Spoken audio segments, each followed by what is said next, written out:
Welcome to the escape tactics video. In this video we're going to talk about how to escape when the fight's not in your favor. Now obviously you can't escape all the time. There are cases, which you will see in my lost videos, where I don't escape and I end up dying. You just have to brawl and do the best you can with what you got.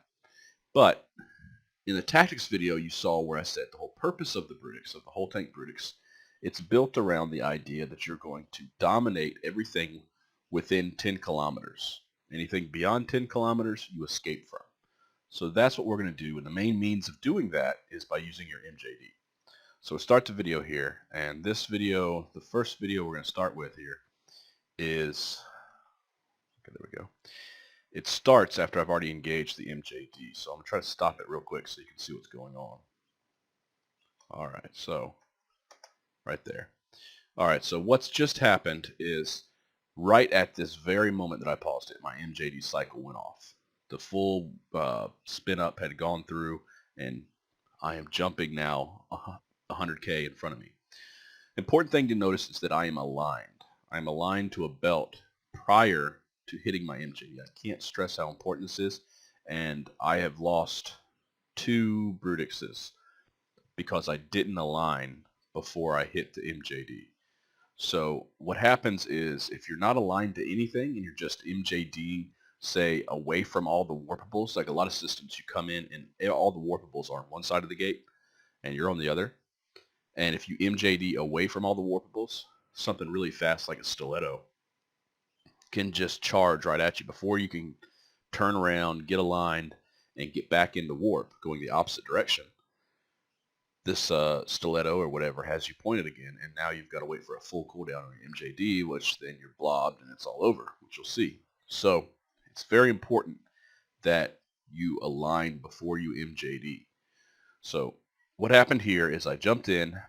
I think I was worried about being blobbed by stuff that was bigger, and it didn't look like a good fight for me. So in general, I was tackled by the stiletto, but not scrammed, so I MJD'd. Aligned, MJD'd, and then warped away. Now I'm not really sure why I didn't take that fight. It's been so long that I can't really tell you for sure why I didn't take that fight. There must have been more coming behind me or something that I was scared of, because that's actually a pretty good fight. A bunch of interceptors. You kill the Tyrannus and anything else that wants to tackle up close. It should be no problem. And then you hit your MJD and escape pretty easily. So if that's all that was in that fight, then I made a mistake. I shouldn't have ran. I should have stayed and fought. But I don't think I would have done it unless there's something else. I must have been on the move, and I knew that there was a bigger fleet somewhere around, and they just happened to be fast enough to get in front of me. So in this video, we're going to talk about avoiding bad fights. So not all fights are in your favor.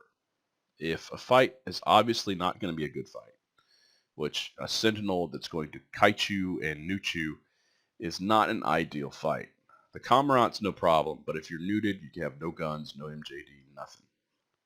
So fighting against a Sentinel, unless you can get him scrammed and webbed at the start of the fight, it's not worth it. So you can see here, I'm going to approach him.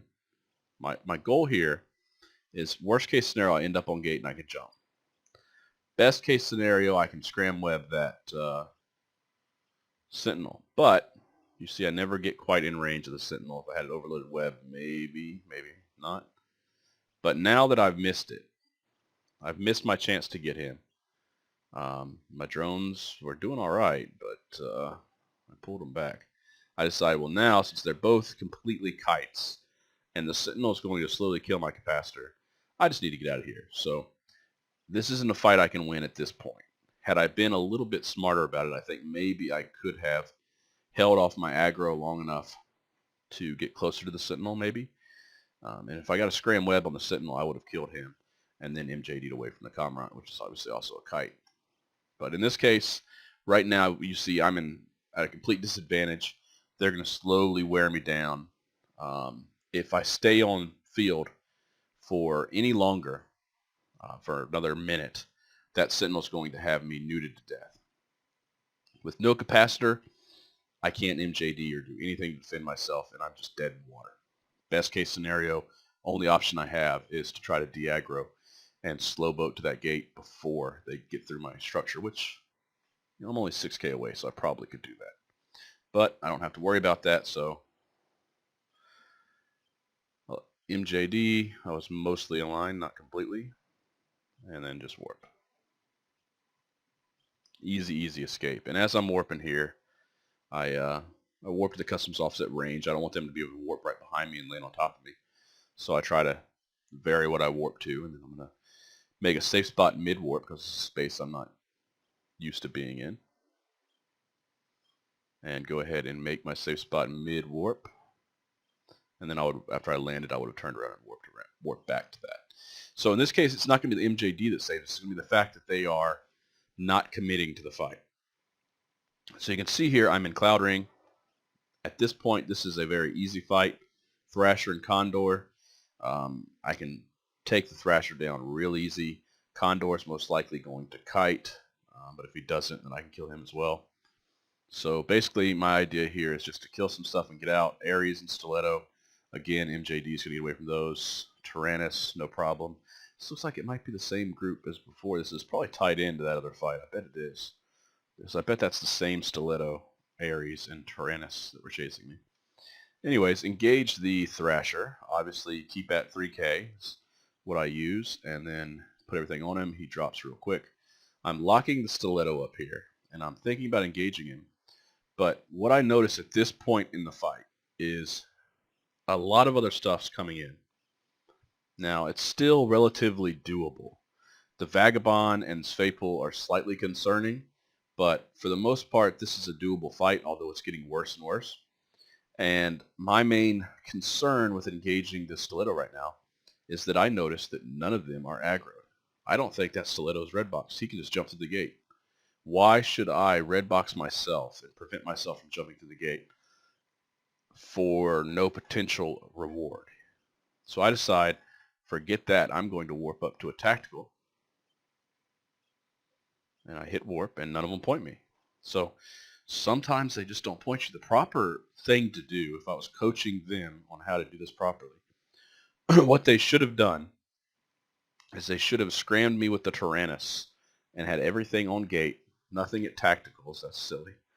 Had everything on gate, scrammed me with the Tyrannus, and then waited. And if I engage the Tyrannus, they all engage me. If I jump through, they all jump through and tackle me on the other side. But you got to cover both sides of the gates. And they did not cover both sides of the gate, so I got away. They didn't even cover this side of the gate. Now that's a fight. See, here's Aquila too. That's a fight that I probably would have lost. I mean, I can't. Now, I would have definitely lost the fight. I would have died. But, you know, had they all engaged at once, I probably would have gotten another interceptor or two and maybe something else. It would have been interesting, but not ideal. It's not really worth dying for right here, so I decided to escape instead of sticking around. And that's basically it for the escapes. What you want to do is force the fight to be within MJD range. If they don't want to fight you in MJD range, then just MJD out and leave. Go find something better. So the idea is that it allows you to control the fight and force the fight to be on your terms. You never fight on their terms. If they're kiting you, you want nothing of that because that's where you have no effectiveness. The big risk that I've seen is that when you get kited by people who stay just at the edge of scram range, who stay right around 10, 11, 12K, you'll see a fight like that where it's just, they're all just outside of my effective range and I can't really do anything about it. So that's the escape video. It's really not too much to teach you about it, just to remember to use your MJD to force the fights that you want.